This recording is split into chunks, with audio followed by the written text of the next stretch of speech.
Photography is stressful. We have deadlines, constant comparison, social media, client expectations, the constant feeling that you should be shooting more. That pressure stacks up quietly, and before you know it, something you loved starts to feel like another job. This is where mindful photography comes in. Let's talk about it.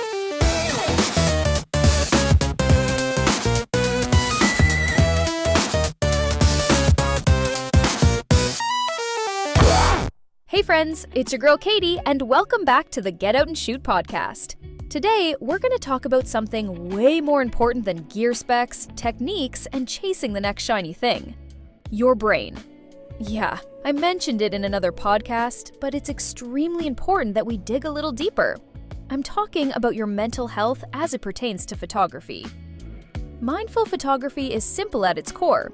It's when you're not rushing, you're not chasing perfection. You're paying attention to photography-specific aspects such as light, shadows, and texture.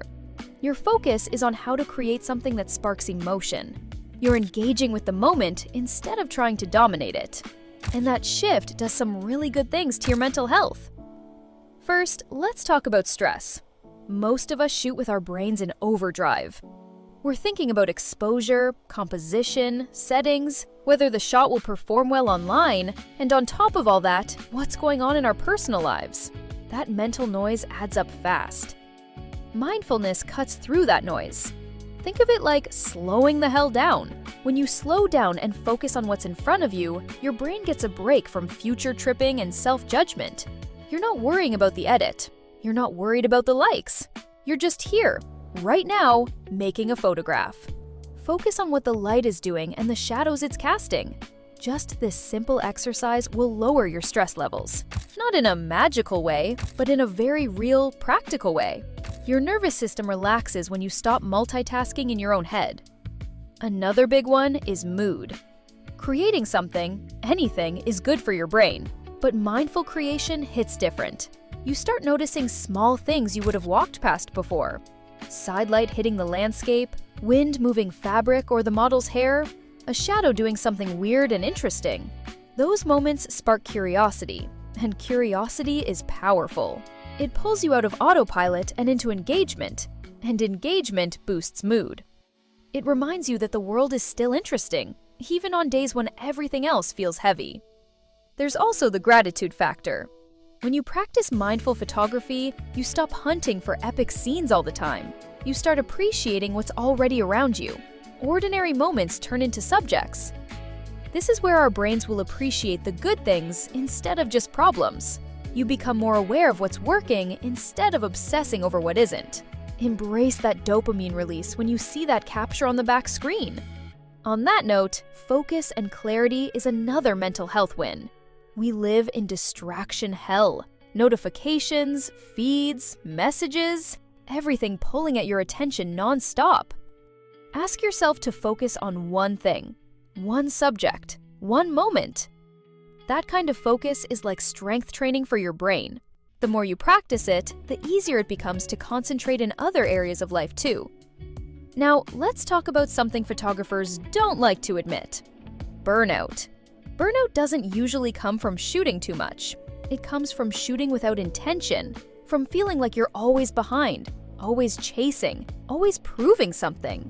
Mindfulness puts intention back into the process. It reminds you why you picked up a camera in the first place. Not for validation, not for algorithms, but because you like seeing the world this way and want to save those moments. Here's something you can try the next time you shoot.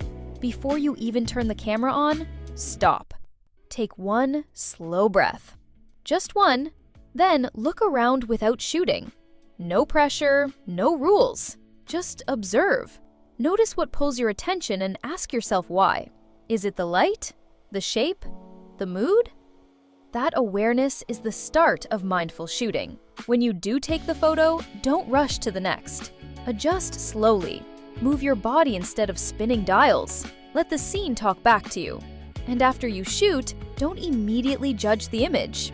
That knee-jerk reaction is usually your inner critic being loud. Instead, ask what you learned from the moment.